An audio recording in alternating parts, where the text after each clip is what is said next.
আজ থেকে ভোট প্রচারে নামলেন তৃণমূল কংগ্রেসের মনোনীত প্রার্থী বাইরন বিশ্বাস।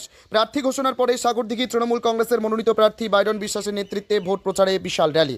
মুর্শিদাবাদের সাগরদিঘির ৬০ নম্বর বিধানসভা কেন্দ্রের তৃণমূল কংগ্রেসের মনোনীত প্রার্থী বাইরন বিশ্বাসের নেতৃত্বে সাগরদিঘি বাজারে ভোট প্রচারে বিশাল র্যালির আয়োজন করে। এই র্যালিতে হাজার হাজার কর্মী সমর্থক ও সাধারণ মানুষের উপস্থিতি লক্ষ্য করা যায়। ভোট প্রচারের প্রথম দিনে হাজার হাজার মানুষ তৃণমূল কংগ্রেসের প্রার্থী বাইরন বিশ্বাসের পায়ে পা মিলিয়ে সাগরদিঘি বাজারে হাঁটেন এবং ভোট প্রচার সারেন। কর্মী সমর্থকরা দাবি করে উপনির্বাচনের চাইতে ১,০০,০০০ ভোটে এগিয়ে থাকবেন তৃণমূল কংগ্রেসের প্রার্থী বাইরন বিশ্বাস। সাগরদিঘি থেকে অসিত ফুলমালির রিপোর্ট।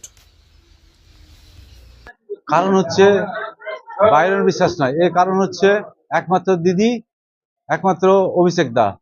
যে দিদির এতগুলো ১০০ খানার কাছাকাছি প্রকল্প রয়েছে, মানে এমন কোনো পার্টি নেই, সিপিএম বলুন, কংগ্রেস বলুন, বিজেপি বলুন, যে এই প্রকল্পগুলো ওনারা নেয় না। কিন্তু দিদি আমাদের স্বচ্ছ ভাবমূর্তির, উনি কোনো মাইন্ড করেন না। উনি জনগণকে সবাইকে এক নজরে দেখেন। তো উনি এগুলো ভেদাভেদ রাখেননি, হিন্দু মুসলিম বা আদার্স পার্টি। আমরা দিদির যেটা কাজ, আমাদের যেটা কাজ আমরা করে যাব। জনগণ যেটা রায়, জনগণের যেটা রায়, ওটা লাস্ট সিদ্ধান্ত চূড়ান্ত হবে। ওটাই আমরা মেনে, দিদির আদর্শ নীতি মেনে আমরা চলছি, আর ওটাই আমরা করে যাচ্ছি।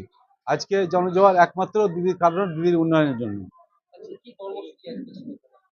আজ পদসভা ছিল, আমরা বেশ কিছু এরিয়া, প্রায় কয়েক কিলোমিটার আমরা ঘুরলাম। তো ভালো সাড়া পেলাম এবং প্রচুর পরিমাণে আমাদের পিছনে লোক ছিল। তো এর জন্য আমি আত্ম অহংকারী নয় যে আমি জিতে গেছি, জয়ী হয়ে গেছি বা জিতে যাব, এরকম কোনো ব্যাপার নেই।